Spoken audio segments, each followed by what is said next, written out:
A-level students, there is something that we really need to talk about. At what point in the year do you just accept that it's too late to start revising for your A-levels? A-levels are so much more difficult than GCSEs. When do you just completely give up on revision because it will be hopeless anyway? And look, you are probably not going to like my answer to that question.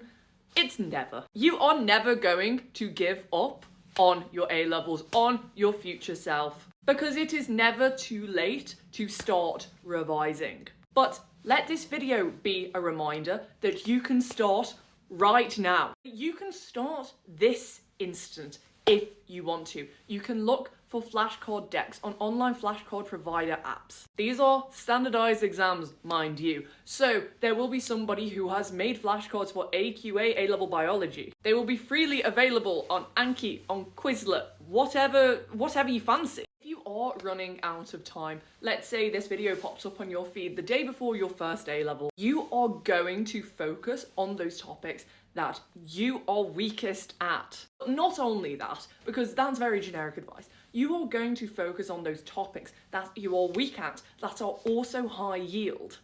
Economics was my favourite A-level. I study economics at university, and I know for a fact that inflation is a much bigger topic than the Easterlin paradox. Easterlin paradox, it's its own thing. It doesn't relate to many other topics. If you don't get that, you're missing out a maximum of like 4 marks. Inflation, on the other hand, if you don't understand inflation, you're not going to get the majority of marks in paper 2. It is a fundamental concept, and you need to identify those fundamental concepts for every single one of your A-levels. Make sure you understand them first and foremost. Work on those fundamental concepts that you are weakest at, that you lack an understanding of. Make sure you are incorporating exam practice into your revision, because you and I both know that it's not just enough to know everything about history.